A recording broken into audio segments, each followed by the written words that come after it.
성도님들, 지금까지 우리가 봐왔지만 히스기야 참 대단한 왕입니다.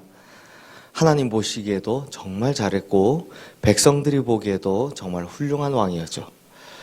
이렇게 잘하니까 우리가 이렇게 잘하면 항상 뭘 생각합니까? 모든 것이 다 형통할 걸 기대하는데, 그런데 이번에는 히스기야에게 정말 큰 위기가 찾아옵니다. 근데 이번에는요, 그냥 큰 위기가 아니라 아예 나라 자체가 사라질 수 있는 절대절명의 위기였습니다. 사실 언젠가는 올지 알고 있었죠. 그런데 드디어 올 것이 오고야 말았다 입니다. 당시 어제 말씀드렸지만 북이스라엘을 멸망시킨 나라, 바로 아수르. 이 아수르의 군대가 사마리아 주변에 주둔하고 있는데요, 이제 그 타깃을 어디로? 남유다로 옮긴 겁니다. 그런데 이 시간에 대해서는 사실 열왕기서에는 좀 자세히 나오거든요. 아수르 군대 최종 목적이 어디다? 이집트. 전통의 패권을 쥐고 있던 이집트다. 남유다가 아니라 그 아래 이집트였습니다. 이 지역 패권을 장악하기 위해선 당연히 전통적인 패권국인 이집트를 쳐야 하니까요. 이건 그 뒤에 나오는 바벨론도 마찬가지입니다. 항상 이제 이집트를 쳐서 이기느냐, 이게 이제 이 지역 패권을 가지냐 마느냐를 가지게 됩니다. 그래서 지금 북이스라엘을 멸망시키고 거기 주둔하고 있는 아수르 군대가 때가 되면 남유다를 정복하고 이집트로 진군할 것이다. 누구나 다 알고 있었습니다. 그리고 이제 드디어 그 때가 된 겁니다. 그런데 아수르 군대의 최종 목적이 어디다고요? 이집트. 그렇기 때문에 남유다와의 전투에서는 당연히 병력 손실을 많이 하면 좋다, 최소화하면 좋다. 최소화하면 좋은 겁니다. 이집트와 한판 제대로 해야 되기 때문에 그 거쳐가는 남유다는 무조건 좀 살짝 하고 지나가면 좋겠죠. 그래서 아수르 왕 사네립이 어떤 방법을 썼느냐. 머리가 좋습니다. 그냥 와서 포위하고 시간을 때우는 겁니다. 그래서 예루살렘 성 백성들을 그냥 못 나가게, 개미 한 마리 못 나가게 딱 막아놓으면 어떻게 합니까? 점점 시간이 갈수록 줄이고 목마르게 되죠. 원래 예루살렘 자체가 워낙 훌륭한 요새이기 때문에 이거 괜히 치러 올라갔다가 막 나중에 난리가 나느니 우리 편에 피해가 크니 아예 그냥 스스로 항복하도록 거기를 딱 틀어막고 자연스럽게 항복하도록 만들어 놓는 겁니다. 이게 바로 아수르 군대의 작전이었습니다. 그런데 히스기야가 대단해요. 아수르가 이런 작전을 쓸 거다라는 걸 예측합니다. 그래서 어떻게 하느냐? 우리 3절 4절 말씀 함께 읽겠습니다. 그의 방백들과 용사들과 더불어 의논하고 성 밖의 모든 물근원을 막고자 하며 그들이 돕더라. 이에 백성이 많이 모여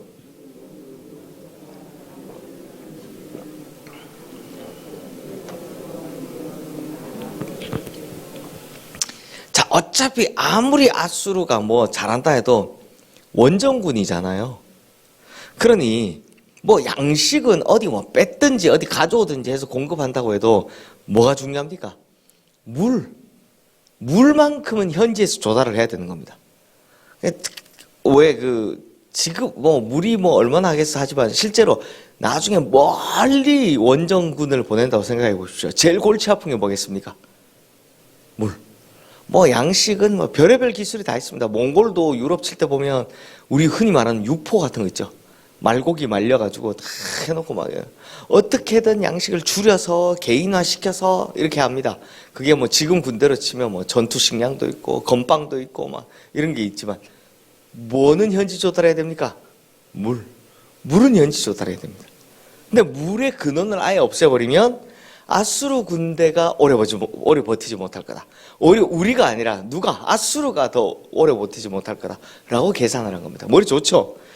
성도님들 참 대단한 아이디어입니다. 그런데 이 방법이요, 제가 전쟁사 좋아한다 그랬잖아요. 세계 전쟁사에 보면 꽤나 많이 나오는 이야기입니다. 이런 방법이.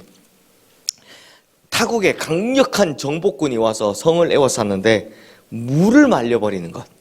그래서 알아서 그냥 자기들이 포위했다가 포위를 풀고 돌아가게 하는 것, 이런 내용은요 생각보다 자주 나옵니다. 그러므로 이건 누구나 생각할 만한 것이었다. 아무리 좋다 하지만 누구나 생각할 만한 것이었다는 겁니다. 그런데 실제로 이렇게 하려면 고려해야 되는 게 있죠. 문제가 있습니다. 바로 물의 근원을 마르게 하면 누구도 물을 마셔야 되는데, 우리도 물을 마셔야 되는 거 아니에요. 예루살렘 성에 있는 백성들이 마실 물이 걱정입니다. 아니 뭐 물의 근원을 말려버리면 그 예루살렘 성 안에 있는 사람들은 어떻게 해야 됩니까? 그렇죠? 그래서 이 모든 일이 끝나고 나중에 히스기야가 어떻게 하느냐? 30절 말씀 함께 읽겠습니다. 저 뒤에 나오는데요. 이 히스기야가 또 기온의 윗샘물을 막아 그 아래로부터 다윗성 서쪽으로 곧게 끌어들였으니 히스기야가 그의 모든 일에 형통하였더라. 자, 한 번 당해본 히스기야가, 이거 오늘 보면 뒤에 이야기인데, 다음에 또 아수르 군대가 쳐들어올 것을 예상해서 뭘 하느냐? 성 밖에 있는 기혼이라는 섬에서부터 예루살렘 성 안까지, 사실은 여기에 실로암 못을 거쳐서 들어오는데요, 수로를 뚫기로 결정을 한 겁니다. 그런데 수로가 위에 있으면 됩니까? 안 됩니까? 눈에 뻔히 보이면 막 그런 거 보면 있잖아요. 막 거기에 독 타기도 하고 막 수로 있다 그래서 그걸 막고 오히려 아수르 군대가 막 물을 마시기도 하고 이러잖아요. 그러면 수로가 눈에 보이면 안 되니까 어떤 수로를 뚫어야 됩니까? 지하 수로를 뚫습니다. 그래서 실제로 가보면 총 길이 533m에 이르는 지하 수로를 파는 대공사를 이 당시에 성공시킨 겁니다.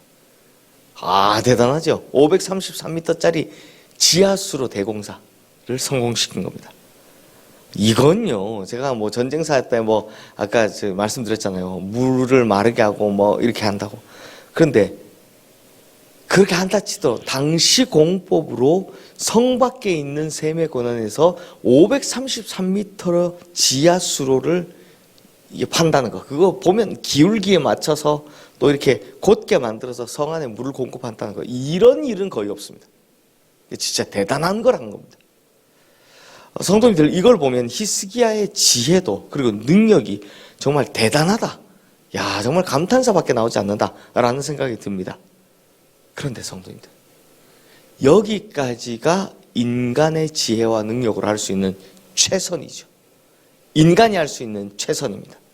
자, 그러면 이제 이 전쟁, 진짜 전쟁은 어떻게 되는지 한번 보겠습니다. 우리 7절, 8절 말씀 먼저 함께 읽겠습니다.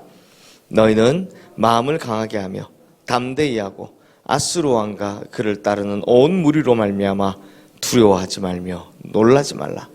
우리와 함께 하시는 이가 그와 함께하는 자보다 크니 그와 함께하는 자는 육신의 팔이요 우리와 함께 하시는 이는 우리의 하나님 여호와시라. 반드시 우리를 도우시고 우리를 대신하여 싸우시리라 하며 백성이 유다 왕 히스기야의 말로 말미암아 안심하니라. 자, 이것이 히스기야가 백성들을 요동하지 않게 안심시키기 위해 한 말입니다. 뭐라고 합니까? 우리와 함께하는 하나님 여호와는 그들의 신보다 크다. 그 하나님이 우리를 도우시고 우리를 대신하여 싸우실 거다. 그러니까 두려워하지 마라. 놀라지도 말라. 이거죠. 반면 아수르 왕 사네립은 뭐라고 하느냐?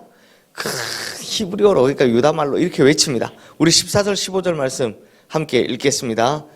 내 조상들이 진멸한 모든 나라의 그 모든 신들 중에서 누가 능히 그의 백성을 내 손에서 건져내었기에 너희 하나님이 능히 너희를 내 손에서 건지겠느냐? 그런즉 이와 같이 너희는 히스기야에게 속지 말라. 꾀임을 받지 말라. 그를 믿지도 말라. 어떤 백성이나 어떤 나라의 신도 능히 자기의 백성을 나의 손과 나의 조상들의 손에서 건져내지 못하였나니 하물며 너희의 하나님 너희를 내 손에서 건져내겠느냐 하였더라. 뭐라고 이야기하는 겁니까? 봐라, 지금까지 모든 나라의 신들이 다 자기들 지켜준다고 했는데 어떻게 됐다? 한 나라도 못 지켰다. 모조리 다 나한테 멸망당하지 않았느냐. 그러니 히스기야가 이렇게 말했지. 하나님이 너희를 지켜준다. 그거 믿지 마라. 속지 마라. 지금까지 그랬던 것처럼 어느 신이 내 손에서 너희 그 백성을 구원했느냐 라고 이야기합니다. 자, 성도님들, 이름으로써 이제는 인간 대 인간의 싸움, 나라 대 나라의 싸움이 아니라 누가 누구의 싸움이 되는 겁니까? 신 대 신의 싸움이 되는 겁니다. 아수르의 신과 남유다의 신이 이제 전쟁을 하게 되는 꼴이 된 겁니다. 자, 그 결과가 어떻게 되느냐? 21절 말씀 우리 함께 읽겠습니다. 여호와께서 한 천사를 보내어 아수르 왕의 진영에서 모든 큰 용사와 대장과 지휘관들을 멸하신지라. 아수르 왕이 낯이 뜨거워 그의 고국으로 돌아갔더니 그의 시내 전에 들어갔을 때 그의 몸에서 난 자들이 거기서 칼로 죽였더라. 사실 성도님들, 히스기야 엄청난 지혜가 있고 능력이 있었죠. 그리고 물의 근원을 마르게 하고 지하 수로를 파고 막 이렇게 했습니다. 그런데 이건 한번 제가 우리 성도님들한테 여쭤볼게요. 단기전, 짧게 전쟁을 끝내기 위해서 한 겁니까? 아니면 장기전, 길게 전쟁을 할 것을 염두에서 한 겁니까? 장기전이죠. 왜? 그쪽도 버티면 우리도 버틴다. 이렇게 하는 거죠. 그래서 누가 먼저 그 버티기를 포기하고 가느냐, 지금 이거 대비한 겁니다. 그래서 물이 없으면 분명히 버티지 못할 거다라고 생각한 겁니다. 그런데 하나님께서는 어떻게 합니까? 단번에 그냥 하루에 끝내버리십니다. 즉 전쟁의 승패가 인간의 지혜와 능력으로 결정됐다 안 됐다, 그게 아니었다라는 겁니다. 전쟁의 승패는 하나님의 지혜와 능력으로 결정됐다는 겁니다. 그러니까 하루에 끝내버리신 겁니다. 이게 여기에 대해서 이제 열왕기서는 좀 더 자세히 기록하고 있는데요. 열왕기하 19장 35절부터 37절 말씀에 보면 하룻밤에 아수르 군사 18만 5천 명이 죽었다고 합니다. 그럼 18만 5천 명이 아침에 일어나 보니 어떻게 되어 있더라? 다 송장이 되어 있더라라는 겁니다. 아마 이 전염병이 돌지 않았을까? 물이 없으니까 이런 생각을 해봅니다. 그리고 아수르의 왕 사네립은 여기서 낯이 뜨거워져 이제 수도 니느웨로 돌아갑니다. 수도였던 니느웨로 돌아가서 니스록 신전에서 경배할 때 그의 두 아들에게 죽임을 당했다라고 합니다. 자기 아들들에게 죽임을 당했는 겁니다. 사랑하는 성도님들, 우리는 오늘 본문에서 히스기야의 두 가지 면을 볼 수 있습니다. 먼저는 할 수 있는 모든 지혜와 능력을 동원해서 최선을 다하는 히스기야의 모습을 볼 수 있었죠. 그리고 끝까지 하나님을 믿는 히스기야를 볼 수 있었습니다.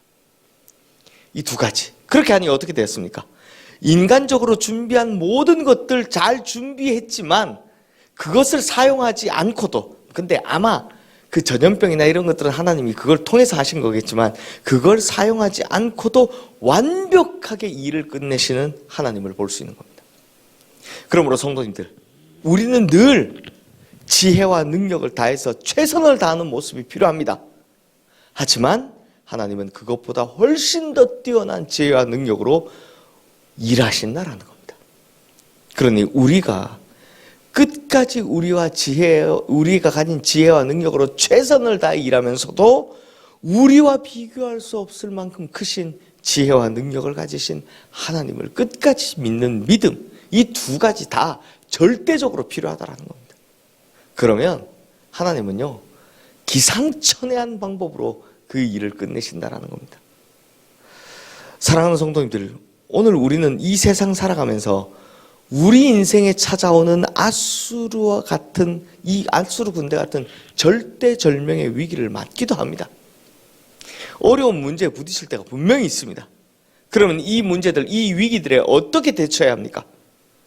히스기야가 답을 보여준 겁니다. 먼저는 어떻게 해라? 자신이 가진 지혜와 능력으로 최선을 다하는 겁니다. 잘 준비하는 겁니다. 그리고 그게 끝이 아니라 절대적으로 하나님을 믿는 믿음을 더 크게 가져야 한다는 겁니다. 아무리 무섭고 두려워도 무조건 하나님을 믿는 믿음만큼은 절대적으로 지키셔야 하는 겁니다. 그렇게 우리가 가진 능력을 다해 최선을 다하고, 그래 놓고 막 내 힘으로 할 수 있어, 이게 아니라 또 하나님을 믿는 믿음을 끝까지 지킬 때, 즉 이 두 가지가 다 이루어졌을 때 하나님께서는 우리가 상상조차 못했던 정말 기상천외한 방법으로 하나님의 지혜와 하나님의 능력으로 일하신다라는 겁니다. 그러므로 성도님들, 큰 문제 앞에서 이 두 가지 잘 갖추셔서 하나님께서 펼쳐가시는 그 기이하고도 놀라운 지혜와 능력을 맛보게 되시는, 그래서 결국 승리하시는 우리 모든 성도님들 되시기를 주님의 이름으로 축원합니다. 이 시간 오늘 주신 말씀 기억하며 우리 함께 기도하겠습니다.